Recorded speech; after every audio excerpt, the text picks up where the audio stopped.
Hey guys, what's going on? Coming to you today with an Armada video, and this is the number one question I get asked when people are interested in Armada, so I figured it was about time I make a video for it. That question is, what is the difference between X-Wing and Armada? So I got asked this so many times, especially at Star Wars Celebration. I figured it was time for a video. So I'm going to talk to you about 10 things that make Armada different than X-Wing. I mean, and first off, yes, they are similar games in the concept that they're miniatures games, they're battling games, they're wargaming, and that you bring, your own list versus somebody else's list, and it's a points-based game, and so there are a lot of similarities. They're also both made by Fantasy Flight. They both also use dice. There's so many differences. I'm going to talk to you about my 10 biggest differences right here, and there are plenty of other mechanical differences. But first off, number one is the scale. And this is the simplest explanation of the differences, is that if X-Wing is a miniature dogfight of, to an X-Wing versus a TIE fighter, or, a squadron of X-Wings versus a squadron of TIE fighters, Armada is the fleet that is supporting that dogfight. So think, an individual dogfight versus the Battle of Endor. So Armada is on that much larger scale, and I also compare it to, if this were a World War II game, this might be, two fighter jets, for fighter planes flying versus the naval battle that launched, those fighters off of an aircraft carrier. So that's the scale is the first difference. Second is alternating turns. In Armada, one player goes and activates a ship, then the other player goes, and we go back and forth and back and forth. Unlike in X-Wing, where pilot skill determines who goes when.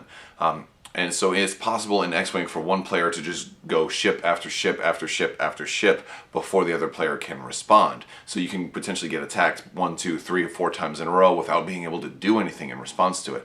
Whereas in Armada, you'll always be able to, well, you're more likely to be able to respond, because one person's only going to be able to attack you with a single ship activation, and then you get to go and back and forth. And so while that is different, it also adds a different layer of strategy. The strategy is very different because of that.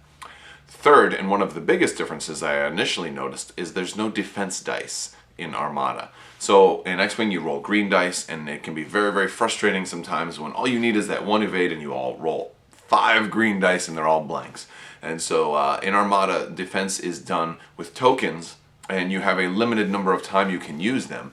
Basically, you have to pick when you are going to spend your brace token to cut damage in half, or spend your redirect token to redirect damage to a different hull zone that has shields.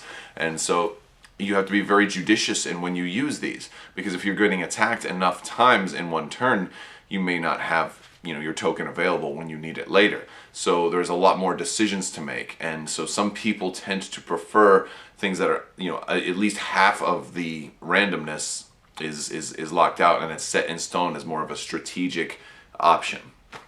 So there are no defense dice in Armada. Next is the movement tool. The movement tool is one of the big new additions that Armada brought to gaming, and this is a custom movement tool, and it has 4 different speeds that you can go, and up to 2 different clicks in either direction on each of the different speed notches, and that was one of the biggest differences going forward.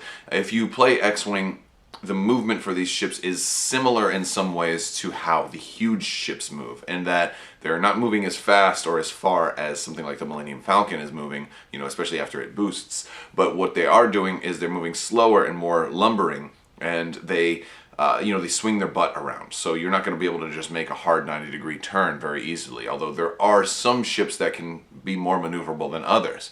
But in general, the movement tool is very, very different.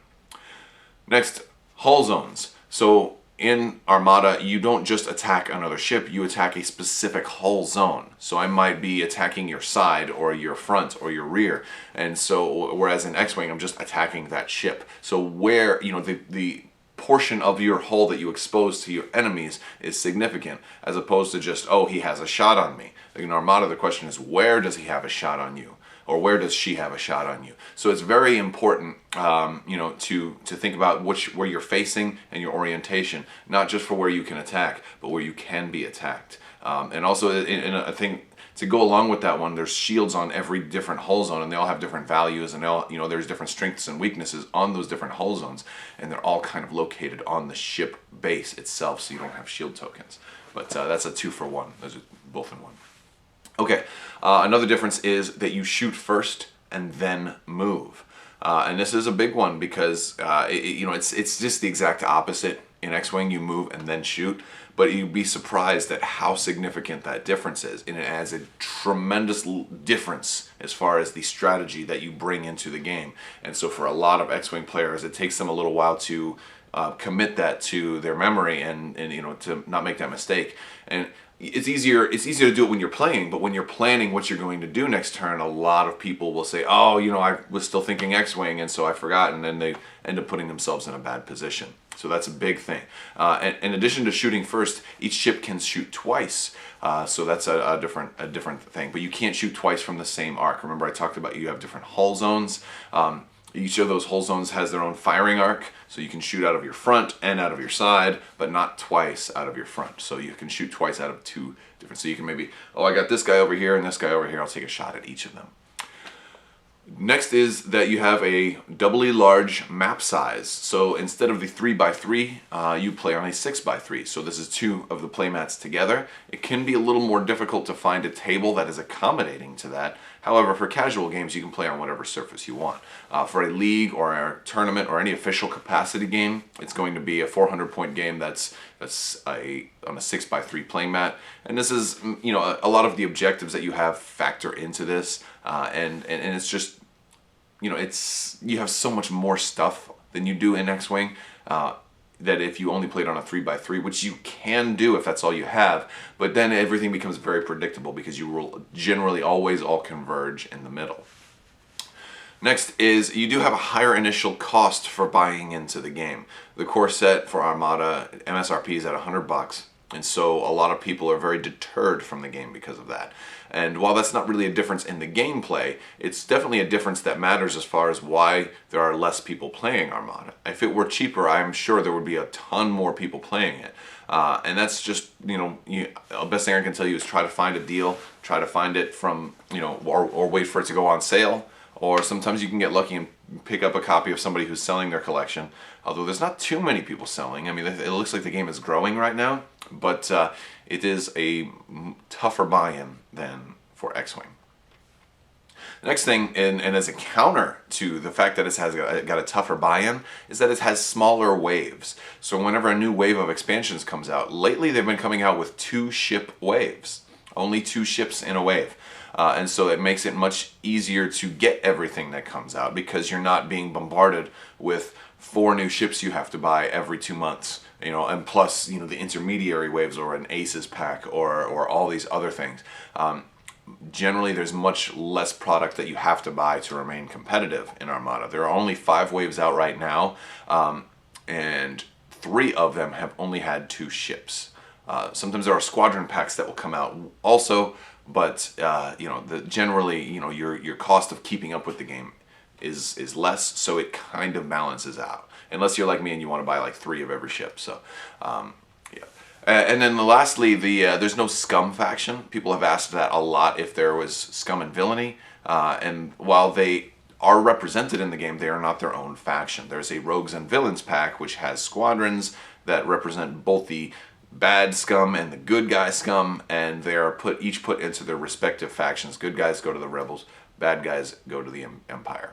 And so those are 10 basic differences between X-Wing and Armada. People will also ask me which one is better, and they're both great.